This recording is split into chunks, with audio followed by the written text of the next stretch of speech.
So in the late 90s, Compaq had what honestly looked like the ultimate strategy to just completely dominate global computing. Yeah, they really did. Yeah. On paper, it was flawless. Right. The CEO at the time, Eckerd Pfeiffer, he went on this massive buying spree. Like he was gobbling up companies like Tandem and Digital Equipment Corporation. Building an absolute empire. Exactly. He was trying to serve, every single enterprise computing need on the planet. But then a few years later, Compaq is just getting absolutely crushed. And by who? A guy who originally built computers out of his college dorm room. Michael Dell. Yeah, Michael Dell. And the thing is, Compaq didn't fail because they had a bad strategy. I mean, they failed because of a gap that almost nobody talks about. It is, without a doubt, the single most common blind spot in business. Yeah. I mean, we constantly hear the media blame corporate failures on, a flawed strategy. Oh, all the time. But if you actually dig into the postmortems of these companies, the blueprint usually made perfect sense. The failure was almost always in the organization's inability to actually make the things happen that were supposed to happen. Okay, let's unpack this. Because today we're doing a deep dive into the book Execution, the discipline of getting things done. By former Honeywell CEO Larry Bossidy and management advisor Ram Charan. Right. And to frame this up for you listening, it sounds like building a mansion without pouring a foundation first. You can have the best architectural blueprints in the world, but if the concrete is bad, the house falls down. That is a perfect way to look at it. The execution is the foundation. It's the concrete. And what Bossidy and Charan argue is that execution is not just, a tactical to-do list that you hand off to someone else. Right. It's not just grunt work. Exactly. Right. It's a fundamental discipline. It's a core culture. And honestly, it is the absolute most critical job of any leader. Which brings us back to Compaq and Dell. Compaq's strategy was this massive theoretical dominance, but Dell's strategy wasn't theoretical at all. No, not at all. His strategy literally was execution. It was the build-to-order model. So let's break down the mechanics of why that crushed Compaq, because it's honestly a masterclass in operational realities. Yeah, to connect this to the bigger picture, you have to look at traditional batch manufacturing, which is, what Compaq was doing. The old way of doing things. Right. You forecast demand, you buy all the components, you assemble the computers, and then you just put them in a warehouse, hoping people actually buy them. Which is terrifying, right? Oh. Because if sales fall short or if a new processor comes out next month, you're stuck with all this incredibly expensive, rapidly depreciating inventory. It's essentially parking your cash in a warehouse where it just slowly evaporates. Wow. Yeah. But Dell flipped that entirely. Dell did not build a computer until the customer actually placed the order and paid for it. Paid for it up front. Yes. That order went straight to component suppliers. The parts arrived, the machine was assembled, and it shipped within days. This meticulous, hyper-efficient execution allowed Dell to turn its inventory over 80 times a year. Wait, 80 times. Let's do the math on that, because the financial leverage there is just wild. If rivals are turning inventory maybe 10 to 20 times a year, Which was the standard, yeah. Dell turning it 80 times means they're holding parts for just a few days. They are operating with what analysts call negative working capital, right? Exactly. They're getting paid by the customer up front, but they have 30 or 60 days to pay their own suppliers. So they were essentially using their customers and suppliers to fund their own operations for free. For completely free. Yeah. And this generated staggering cash flow. I mean, they had $1 billion in cash flow just in the fourth quarter of 2002 alone. That is insane. And because Dell's execution was so airtight, they amassed this massive war chest of cash, which allowed them to slash prices and basically bleed competitors like Compaq dry. So they just starved them out. Now, contrast Dell's hyper-realistic grip on their supply chain with what happened at Lucent Technologies under their CEO, Richard McGinn. Oh, man. This is the ultimate story of building the mansion with no concrete. Right. McGinn was promising Wall Street these dazzling, unbelievable revenue growth numbers during the telecom bubble. But he was promising growth based on legacy products, like traditional voice network switches. When the whole world was moving to the internet. Exactly. The external environment was shifting violently toward internet routers and high-capacity optical gear. And Lucent's own internal engineers were practically screaming at management to pivot. They knew they didn't have the hardware. They were warning him, saying, hey, we don't have the hardware the market is suddenly demanding. But McGinn just handed down these massive, arbitrary stretch goals. He essentially said, I don't care how you do it, just hit the revenue numbers. Which is total denial. He completely ignored the reality of his own organization's capabilities. And that disconnect creates catastrophic behavior, doesn't it? Oh, absolutely. To hit those fictional goals, loosened sales teams started offering desperate discounts. Worse, they started extending dangerous amounts of credit to customers who couldn't even afford the gear. Just giving the stuff away to make the spreadsheet look good. Basically, yeah. They were funding their own sales just to record the revenue on the books. They were even booking products as sold the exact moment they shipped to a distributor. Regardless of whether there was an actual end buyer. Wow, they built a house of cards just to protect a bold strategy. And when the market turned, the resulting debt destroyed them. So if leaders like McGinn are so completely disconnected from reality, who is actually supposed to run this execution engine?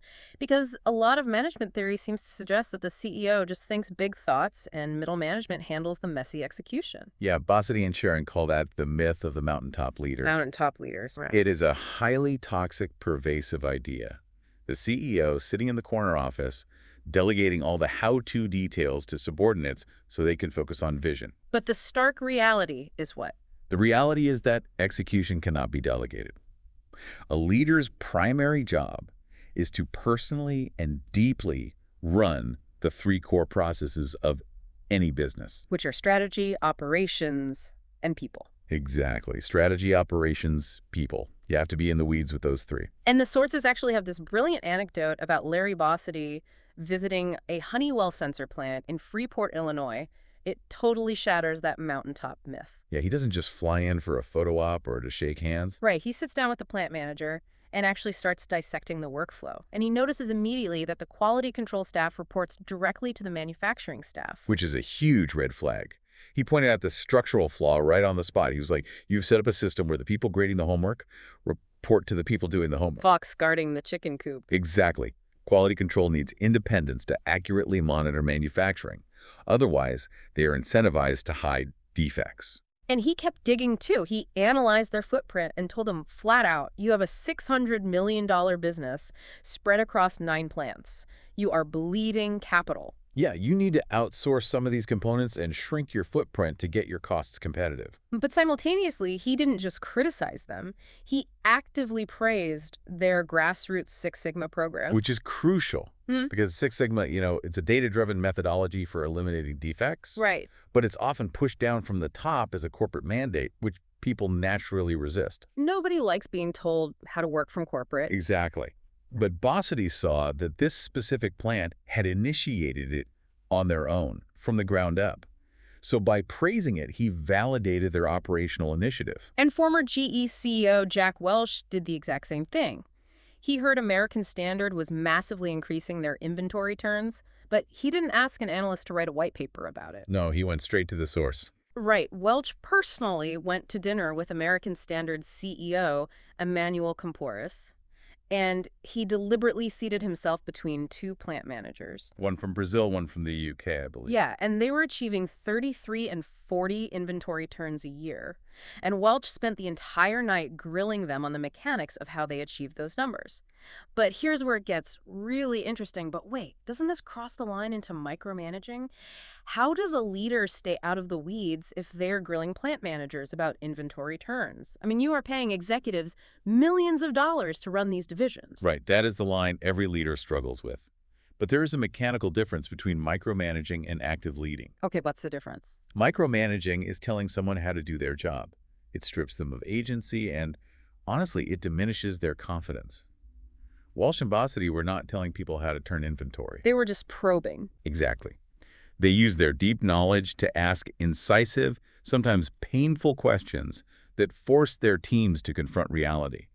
They are testing the structural integrity of the foundation. So they are checking the math. They aren't doing the math for you, but they are making absolutely sure you can show your work. Perfectly said. But to do that, to constantly challenge people, to expose flaws in a plan without just making everyone hate you, that requires a very specific psychological makeup. It does. The authors define this as emotional fortitude.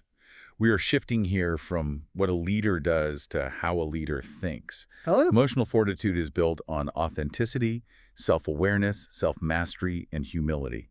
It is basically the psychological stamina to endure the discomfort of reality. And there's a story in the sources about a CEO who completely lacked this stamina. He had an executive VP who was responsible for 60% of the company's entire business. 60%, that's massive. Yeah, and this VP was visibly failing. Product launches were severely delayed, costs were spiraling out of control, targets were consistently missed. And the CEO knew it. I mean, he saw the numbers. But he was emotionally blocked. He was too comfortable with the VP. Right. Too loyal to their shared history, and he simply couldn't handle the interpersonal conflict of firing his friend. He lacked the self-mastery to put the organization's reality above his personal discomfort. And the board eventually lost patience and fired the VP themselves. And then they fired the CEO shortly after. Wow. Because the CEO had demonstrated such a massive deficit in emotional fortitude. If you don't have the courage to address non-performance, you lose the right to lead. This raises an important question. If your team is constantly agreeing with each other, are they actually finding the truth or just protecting their own egos? Exactly. Are they just avoiding the discomfort of conflict? It's the concept of truth over harmony. And if you're listening and you manage a team right now, you've probably seen this happen. It's almost like harmony is a polite disease. People nod in the meeting and then quietly veto the idea in the hallway afterwards. Yes. Those are silent lies. And the antidote is what Bossidy and Sharon call robust dialogue. Discussions have to be open, tough, focused, and most importantly, informal. Why informal? Because formal, highly scripted PowerPoint presentations are designed to suppress debate. They create an illusion of certainty. You need an environment where it is culturally safe for a junior manager to say, hey, I fundamentally disagree with this projection, and here's the data showing why. But relying on one single leader's emotional fortitude isn't scalable, right? Like, if you have an organization of 50,000 people, how do you mechanize that reality-facing behavior? How do you force robust dialogue into the DNA of the company? You have to program the organization's social software. Social software. Okay. If the strategy and the org chart are the hardware of a company, the beliefs, behaviors, and reward systems are the software. General Electric was famous for hardwiring this. They established relentless social operating mechanisms. These were their famous meetings, right? Like the Corporate Executive Council, quarterly meetings, Session C, S1, S2. Yes, and these were not just, status updates. Let's look at the mechanics of Session C, which was their deep dive talent review. A division leader couldn't just hand Jack Welch a spreadsheet of performance scores. They had to sit in a room and actively debate the bench strength of their team. So they were cross-examined. Completely. Yep. On why they rated someone highly, what that person's specific weaknesses were, and what the plan was to fix them.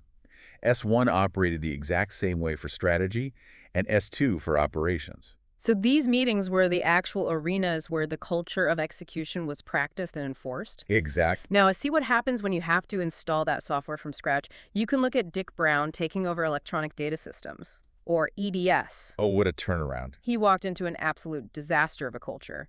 EDS was fractured into about 40 different strategic business units that operated like hostile fiefdoms. They actively hoarded clients from each other. Yeah, it was a culture defined by avoiding accountability. And when Brown ordered a baseline analysis of the sales staff, the data revealed that 20% of them had not sold a single thing in 6 months. 20%. Zero revenue for half a year.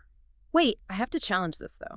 Because Brown's response was to fire all of them, immediately. And if you walk into a new company and fire a fifth of your sales team in one fell swoop, doesn't that just create a culture of absolute terror? Like, how does anyone feel safe enough to have robust dialogue if they think the executioner is roaming the halls?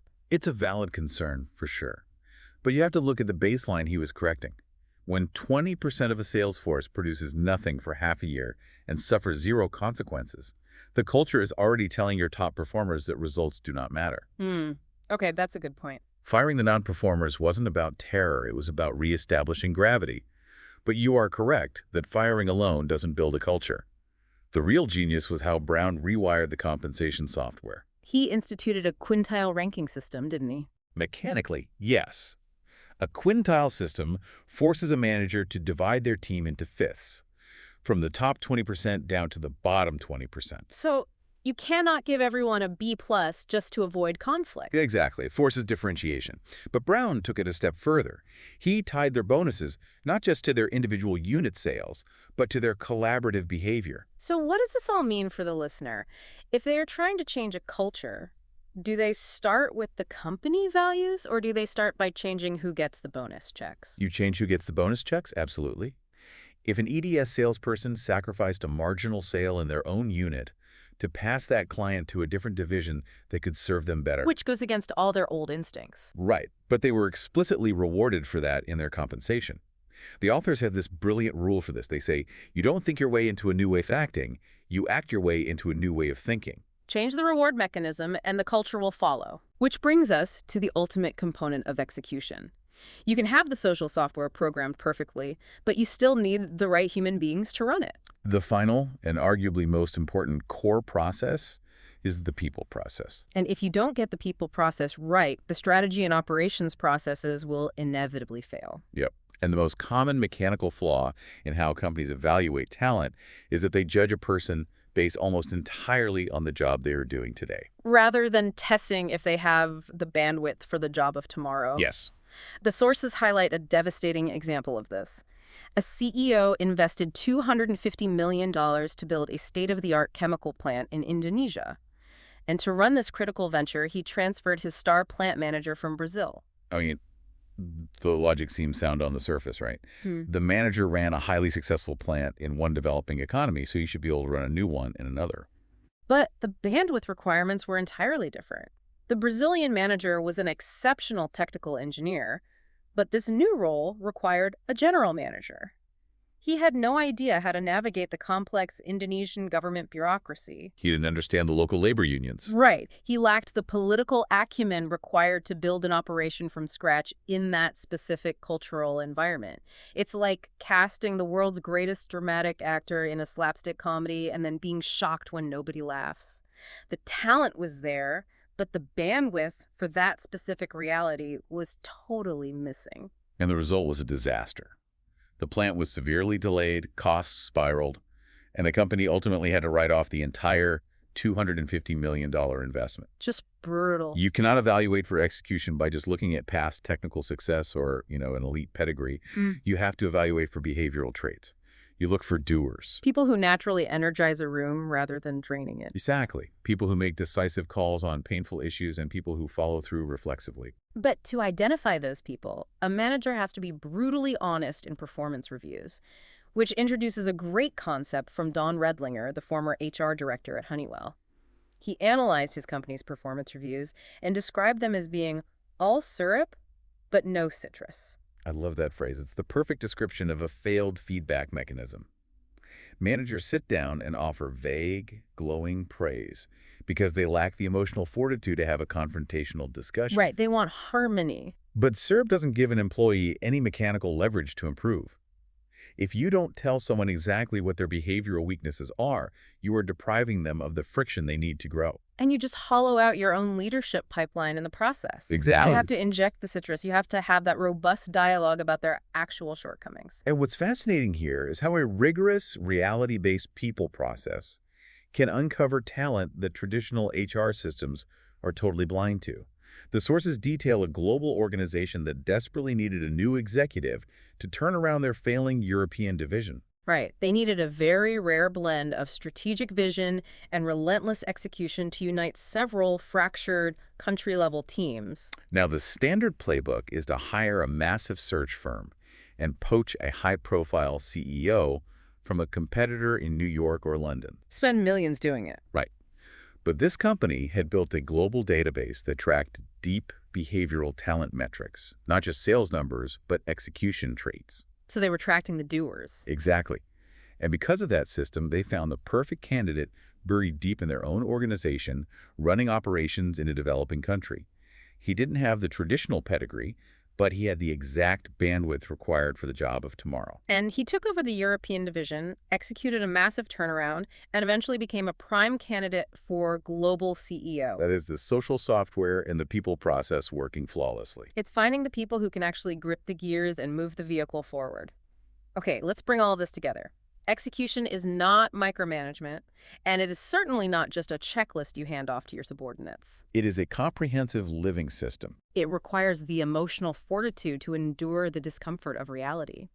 It requires the discipline to build social software that explicitly rewards collaboration over hoarding, and a people process that evaluates for tomorrow's bandwidth, not just today's technical skills. Is the concrete foundation your strategy rests on. Which leaves you with something to think about long after this deep dive ends. We spend so much of our lives, whether it's in our careers, our personal finances, or managing our own businesses, agonizing over finding the perfect strategy. We constantly tell ourselves that we just need a better blueprint, a better diet plan, a better investment theory.